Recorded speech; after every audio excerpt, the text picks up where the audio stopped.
Praise the Lord. परमेश्वर का धन्यवाद करते हैं मेरे प्रियजनों। और आज सबसे जरूरी बात जो मैं परमेश्वर की आत्मा से आपको बताने जा रहा हूं मेरे प्रियजनों, क्यों कुछ विश्वासी बैकस्लाइड हो जाते हैं, कुछ विश्वासी उस राह से भटक जाते हैं। क्यों?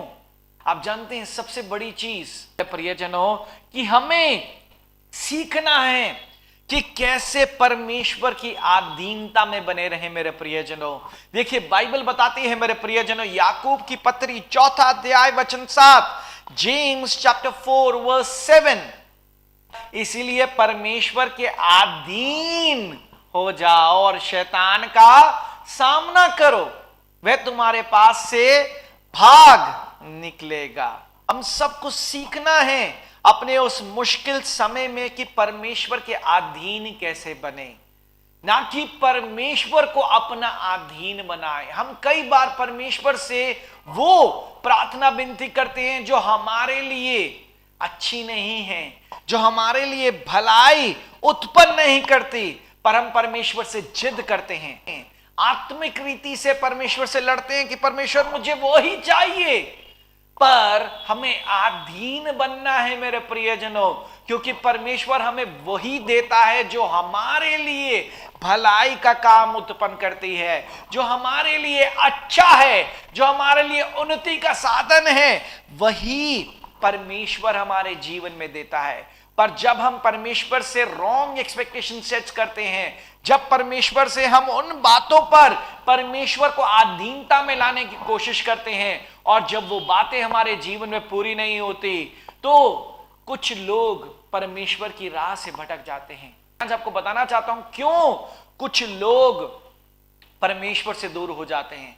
क्योंकि कुछ लोगों का कहना ही यही है, इतने वर्ष हो गए और हमने परमेश्वर को कभी नहीं छोड़ा। तो आज अपनी बुद्धि को नया करो मेरे प्रियजनों। आपने कभी परमेश्वर को नहीं छोड़ा, नहीं, बल्कि परमेश्वर ने आपको कभी नहीं छोड़ा।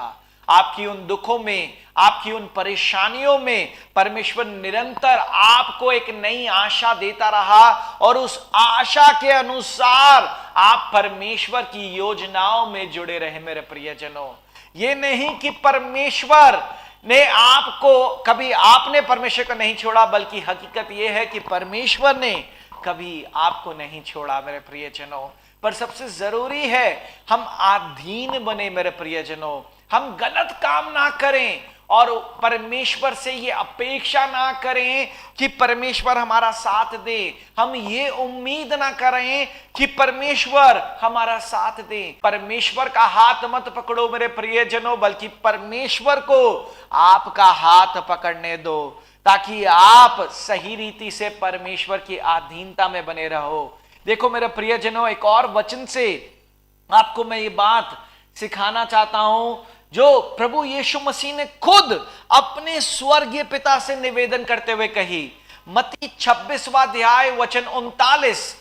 फिर वे थोड़ा और आगे बढ़कर मुंह के बल गिरा और यह प्रार्थना करने लगा कि हे मेरे पिता, यदि हो सके तो यह कटोरा मुझसे टल जाए, तो भी जैसा मैं चाहता हूं वैसा नहीं, परंतु जैसा तू चाहता है वैसा ही हो।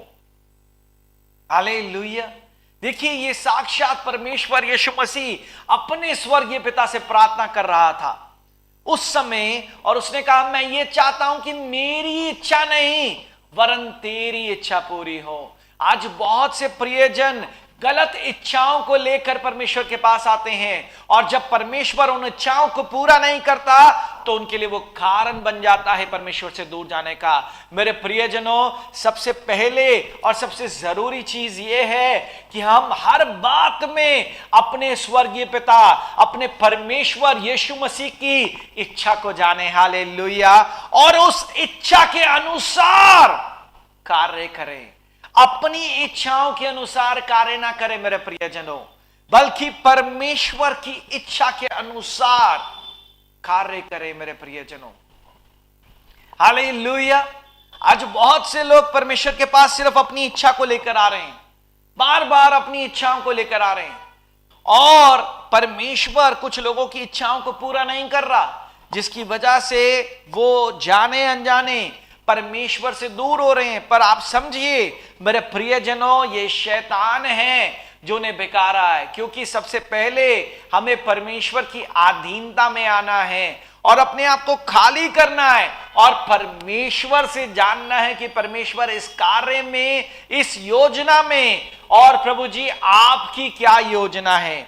जब हम प्रभु की योजनाओं को समझते हैं मेरे प्रियजनों, तो हमें बरकत मिलती है, तो हमें आशीष मिलती है, तो हमें उन्नति मिलती है। आज जाने अनजाने बहुत से विश्वासी यही तो कहते हैं ना, अनुभव किया होगा आपने भी, सबने भी, कई बार आपने भी इस बात को अनुभव किया होगा मेरे प्रियजनों, कि जहां आप विश्वासियों से मिलते हैं, उनकी गवाहियों को सुनते हैं और विश्वासी आपसे कहते हैं देखिए इतने साल हो गए, इतनी परेशानियां हमने अपने जीवन में देखी, पर इन परेशानियों के बावजूद मैं परमेश्वर की राह से नहीं भटका। उन व्यक्ति को कहना भाई अधीनता में आ जाओ, प्रभु को अधीनता में मत लाओ। एक्चुअली में उन परेशानियों में भी परमेश्वर ने कभी आपको नहीं भूला और हर समय आपको एक नई उम्मीद दिखाता रहा ताकि आप परमेश्वर की राह पर बने रहो। हालेलुया। बहुत ईशा अनुभव की गई बात है मेरे प्रियजनों।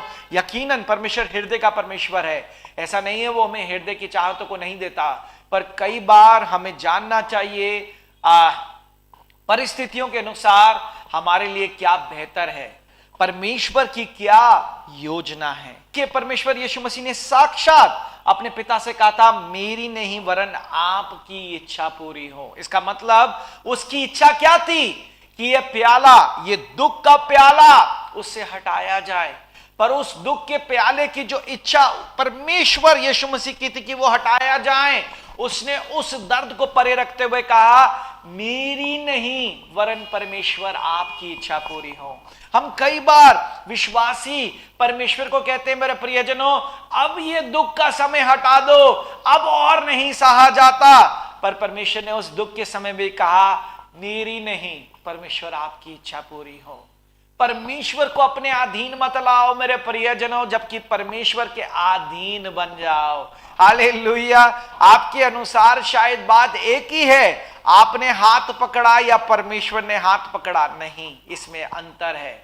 जब हम कहते हैं हमने परमेश्वर को नहीं छोड़ा, इसका मतलब आपने परमेश्वर को अपने अधीन बना रखा है, पर जब आप कहते हैं परमेश्वर ने मुझे नहीं छोड़ा, हालेलुया, तो आप परमेश्वर के अधीन हैं। इसीलिए कुछ लोग परमेश्वर से भटक जाते हैं, दूर चले जाते हैं।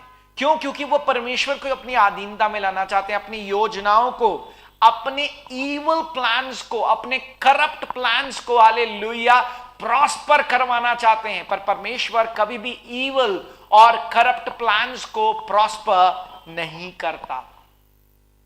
हालेलुया।